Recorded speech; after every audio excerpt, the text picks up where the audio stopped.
Hello student, मैं आज आपको भौतिक विज्ञान कक्षा 11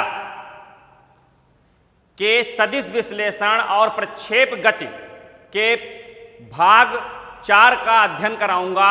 इस भाग के अंतर्गत हम प्रक्षेप गति, प्रोजेक्टाइल मोशन और प्रक्षेप का पथ परवलयाकार होता है, इसको सिद्ध करेंगे। प्रक्षेप गति की परिभाषा पढ़ेंगे और प्रक्षेप का पथ परवलयाकार है, इस निगमन को सिद्ध करेंगे, यानी कि प्रूफमेंट करेंगे। ठीक है, तो चलिए प्रारंभ करते हैं।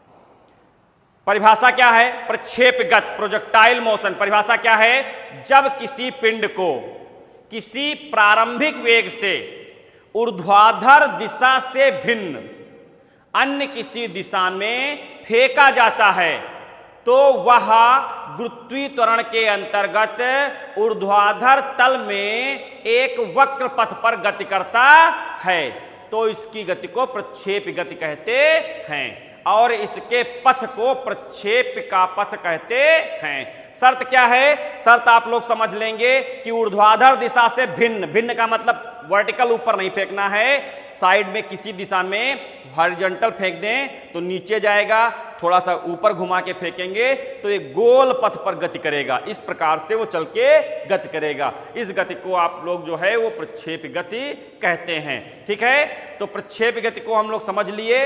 आप छत पर खड़े हो जाएं और एक पत्थर फेंक दें, वो किसी भी दिशा में फेंके, बस ऊर्ध्वाधर ऊपर ना फेंकें, तो वो गति उसकी क्या कहलाएगी? प्रक्षेप गति कहलाएगी। ठीक है, अगली अब इसका निगमन हम लोग पढ़ेंगे। तो निगमन के लिए एक चित्र जो है वो बना है, वो चित्र में आपको प्रदर्शित दिखाई पड़ रहा है, स्क्रीन पर आपको दिखाई पड़ गया होगा एक चित्र।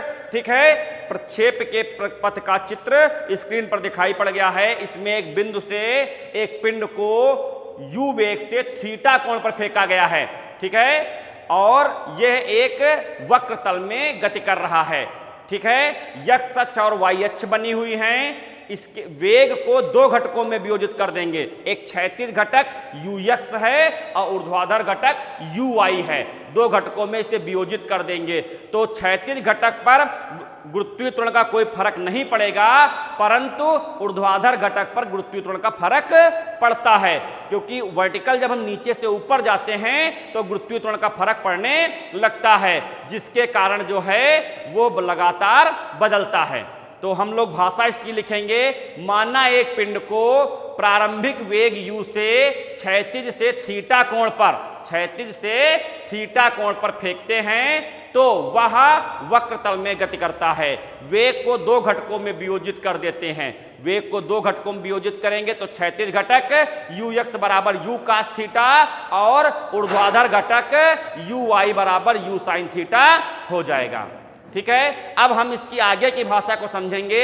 यदि यह जो गति है आपकी, यह गुरुत्वीय त्वरण के अंतर्गत है, तो गति जो है गुरुत्वीय त्वरण के अंतर्गत है और गुरुत्वीय त्वरण हमेशा ऊर्ध्वाधर नीचे की ओर कार्य करता है, तो क्षैतिज घटक पर इसका कोई प्रभाव नहीं पड़ेगा और ऊर्ध्वाधर घटक में लगातार परिवर्तन, ऊर्ध्वाधर वेग में लगातार परिवर्तन होंगे। तो पहले क्षैतिज घटक वाला वेग हम लेंगे और फिर ऊर्ध्वाधर घटक वाला वेग लेंगे, तो t समय बाद क्षैतिज दिशा में विस्थापन कितना हो जाएगा? क्षैतिज वेग गुणे समय। क्षैतिज वेग कितना है? u cos थीटा और समय आपका t है। क्षैतिज दिशा में विस्थापन x अक्ष के अनुदिश होने के कारण x है, तो आपको x बराबर u cos theta into t मिल जाएगा। अगले स्टेप में t बराबर x बटे u cos थीटा लिखेंगे, समीकरण 1 डाल देंगे। अब ऊर्ध्वाधर गति में पहुंच जाएंगे। ऊर्ध्वाधर गति में हमारा क्या हो जाएगा? h बराबर ut minus half gt square. h ऊर्ध्वाधर होने के कारण है और ut, u की जगह पर u sin थीटा रखना है, t की जगह पर समीकरण 1 से मान रखना है, 1/2 g खाली t की जगह फिर मान रख देना है। सारे मान रखेंगे तो आपको y बराबर u sin थीटा गुणे t माइनस 1/2 g t के स्थान पर x बटे u cos थीटा का होल स्क्वायर हो जाएगा। हल करेंगे तो आपको एक इक्वेशन प्राप्त हो जाएगी जो बोर्ड पर आपको दिखाई पड़ रही है, बोर्ड पर पिक्चर लगी हुई है, वहां पर आप देख सकते हैं। ठीक है, तो इससे इस समीकरण को देखने पर जो हल होकर जो समीकरण आपको प्राप्त हुई है, उस समीकरण को देखने पर यह पता चल रहा है कि इसमें y पर एक घात लगी है, x के दो पद हैं, जहां एक घात x में एक घात लगी हुई है और दूसरे में x पर दो घात लगी हुई हैं। ठीक है, तो अब इससे यह स्पष्ट हो गया कि x की मैक्सिमम घात 2 है और y की मैक्सिमम घात 1 है।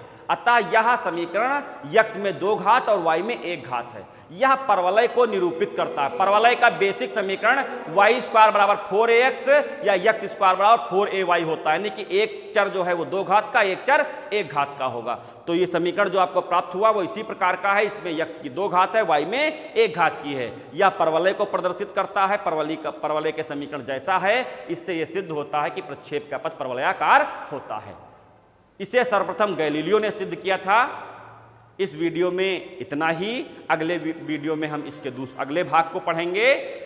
यदि आपको वीडियो पसंद आए तो लाइक अवश्य करें और शेयर करें। इसी प्रकार भौतिक विज्ञान के अन्य वीडियो को प्राप्त करने के लिए हमारे चैनल को सब्सक्राइब कर सकते हैं।